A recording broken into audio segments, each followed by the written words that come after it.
We're going to St. Gallen.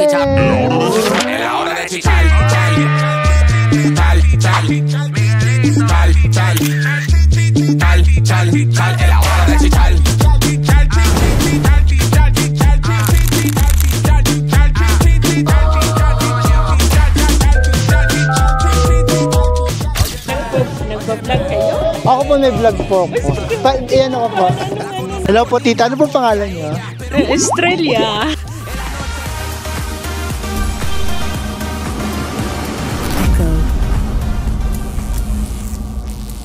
Day 55. Pupunta namin yung kung saan location ng Meet Me at St. Gallen. 30 minutes trip mula dito sa train station ng Constance. Wow. Scripted naman yung post mo. Kunwari mo po kung kinuhanan. Siyempre kukuhanan ko na tapos kukuhanan.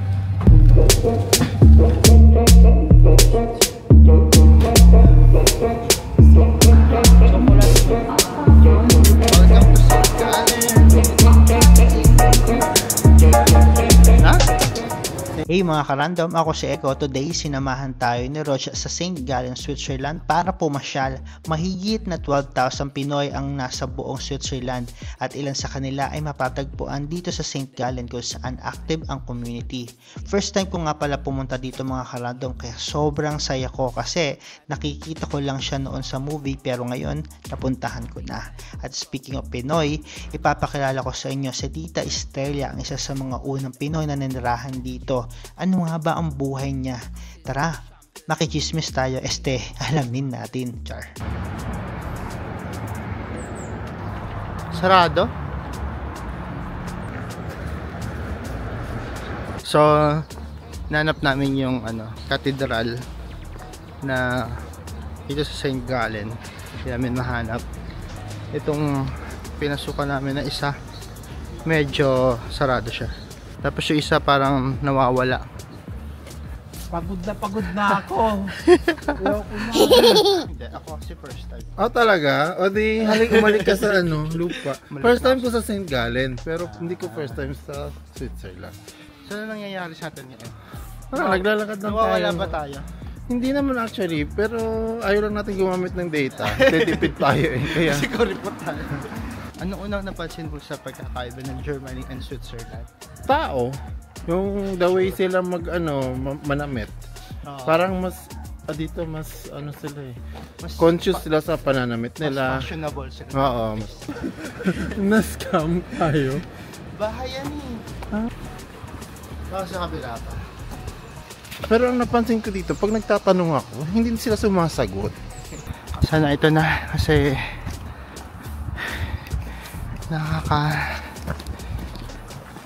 pagod maglakad pero okay lang.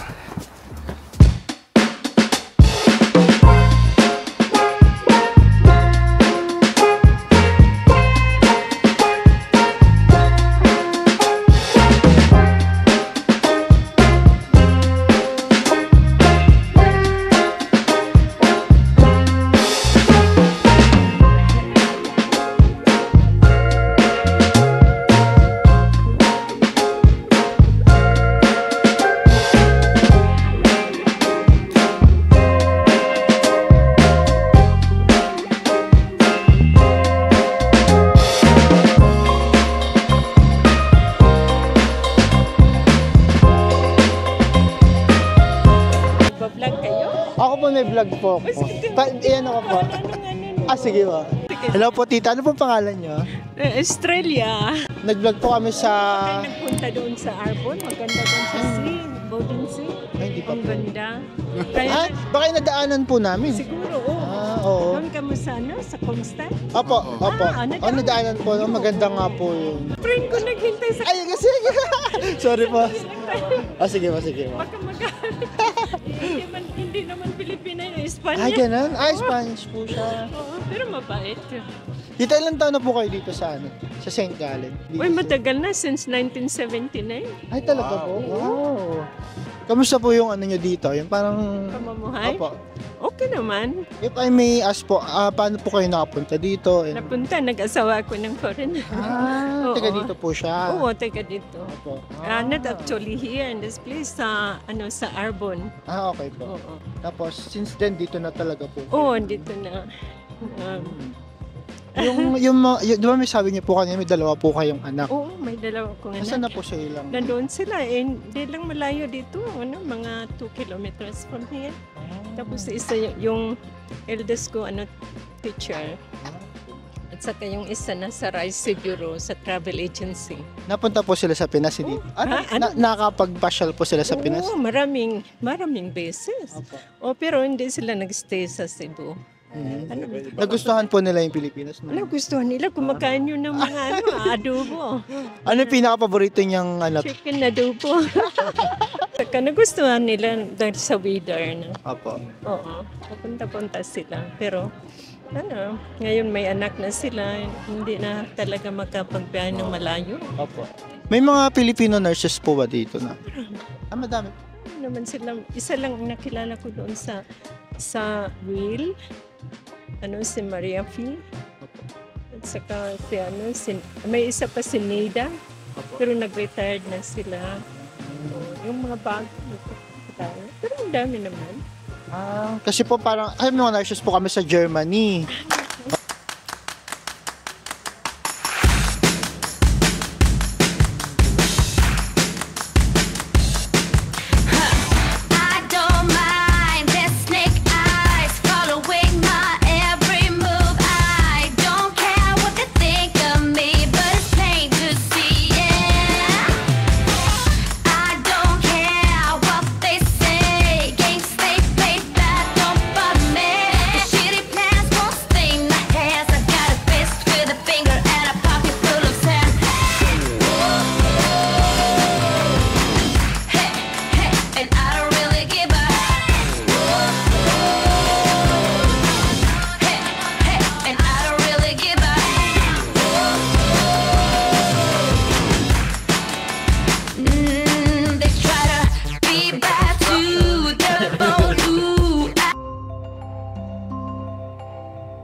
Sobrang ganda.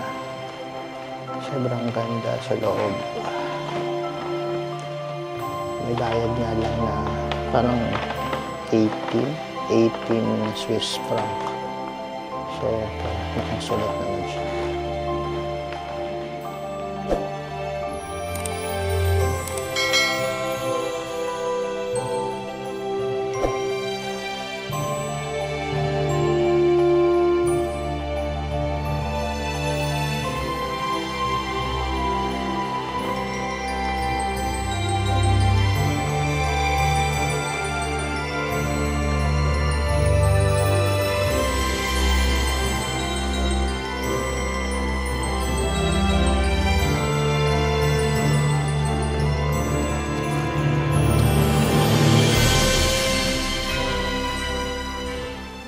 Nakailang hikab ka kanina.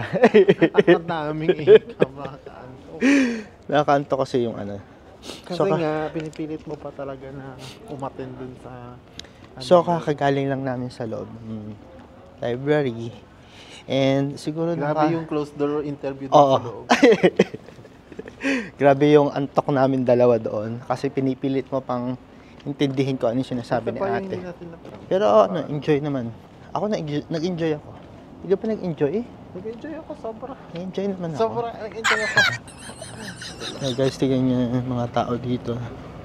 Dahil lumabas na ang haring araw, nakaupo na sila dyan at nagbibilad na. Mantalan tayo mga Pinoy, tayo ay nakatago sa liwanag. All in all po, paano po yung dito, buhay po dito sa Switzerland? Maganda naman para sa akin. Iwan ko lang sila. Sa akin maganda. Okay. At saka dito po kasi yung family nyo. Well organized talaga dito. Maganda. Walang umiwanan. Wala ba? Sabihin natin mahirap-hirap pero ano sila? May matanggap sila sa government. Ganun. Wala naman, okay. Para sa akin, okay naman. Kaya lang, hindi talaga pare sa atin na masaya, no? So namimiss nyo pa rin yung Pilipinas. Alam mo, daming daldalan sa atin. Dito, di ka na. Ano pa yung pinaka-namimiss nyo sa Pilipinas? Pagkain, tsaka pagkain. Pagkain talaga, ang sarap doon. Sarap ng pagkain. Dito iba. Saka, alam mo, masyadong mahal talaga. No? Mahal yung bibiliin dito. All in all po, kung may advice po kayo sa mga Filipino nurses natin na gustong pumunta dito sa Europe, hindi lang po sa Germany, hindi lang po sa Switzerland, ano po yung may papayo nyo? Pagsikapan talaga. Mag-aral lang language. Isa yun. Napakahirap. Alam mo, sa first time na nandito ako, sabi ko, ayokong ng German language. Parang hindi ko ma-accept. Yung mga unang mga taon nyo po dito. Tapos ano po nangyari? Tapos yung husband ko, marunong si mag-English. Siyempre, English ang communication naman. Tapos sabi ko, ayoko. Alam mo, later on sabi ko, hindi pwede ito. Kailangan mag-ano ka para magka-communicate ka. So yung mga unang taon nyo po dito, kamusta kayo? Talaga. Mahirap i-adjust, di ba? Take home kayo? Oo. Pero alam mo, hindi din ako nagkasakit. Nandito ako, February yun, ginaw. Oo. Pero lang yung environment, di ba? Mahirap. Hindi natin. Kailangan mag-adjust ka talaga. Pero later on, mas decided ako nga, dito na lang. Dito na lang. Ano na kayo dito? Satisfied na yung pamumuhay niyo dito? Oo, alam mo, sanay ka na ilang taon na ko nito, mga 45 years na siguro since na. Sanay na. 45 years in St. Gallen? Wow! Noon may auto ako, pero iniano ko na dali. Hindi na pwede sa malaki. Kaya lakad-lakad na lang ako. Papuntang Constance, kaya ko ng train. Kaya papuntang train, wala namang problema. Ganun lang ang buhay. Ako, lakad-lakad pag minsan, bili na lang ako ng pan-uwi. Wala naman gagawin. Mahirap talaga pag mag-pension. At saka rent. Pension natin. Wala kang, hindi mo malaman kung anong gagawin mo alam mo, masaya na ako pag nagbibisit ako sa dalawang apo ko. May dalawang pero apo once a week lang. Masaya na ako. Sabi ko ito, parang nawala yung lungkot ko. Tita, nabala na kami. Nabala na namin kayo. Natuwa kayo, nakita nyo kami. Narinig ko na yun. Sabi ko, tanong ko. Dahil mahiya ako magtanong. Isang business nagtanong ako. Sabi ko, Pilipina ka? Sabi niya, hindi. Hindi ko na lang tinuloy. Sabi ko, natuwa din po kami, nakita namin po kayo. Salamat po, Tito. Pero panoorin ko. Ibigay ko sa inyo yung ano po. Baka next time tayo, mag-meet pa. Sige pa, opo. Finally, napasok na namin ng katedral. Grabe, ang ganda mga karandom. Halatang ang nag-effort sila to preserve yung buong lugar. At tulad ni Tita Estelia, hindi lang sa lugar makikita ang kapayapaan, kundi sa mga taong kasama mo rito. Sa maikli naming kwentuhan, natutunan kong may mga bagay tayong dapat gawin para hindi lang tayo mapako sa isang lugar o sitwasyon. Sa kanya, natutunan niya ang German at nagbukas ito ng mga pinto para mahalin niya ang lugar kung saan gusto niyang maging habang buhay na tahanan. Ikaw, mga karandom, ano ang kaya mong gawin para sa pangarap?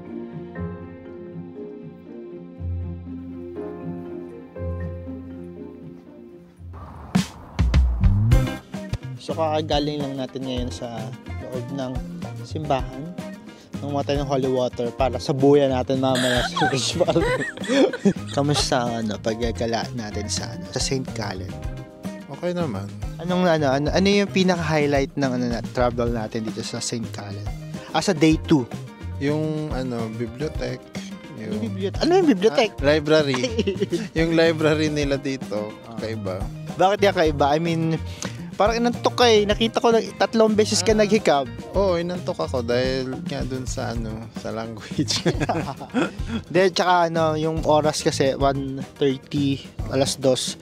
So, nakakantok talaga. Pero, nakakantok din naman yung nagsasalita. Pero all in all, ang ganda ng library, promise. And medyo, ewan ko, sulit. Kung sulit, sige. Kasi minsan ka na naman pumunta dito. Mga ka-random, if ever na pupunta ka sa Constance, sa Germany, visit nyo din tong St. Gallen kasi parang ilang stop lang. 3 stops lang mula sa Constance. Tapos, dito na kayo sa Switzerland. O, diba? Walang I mean, Deutsche ticket lang ginamit namin. Wala naman nag-inspect. And hopefully, sana wala din mamaya. So, yun guys. Magagala pa kami sa Constance mamaya. And then, see you later. Bye-bye!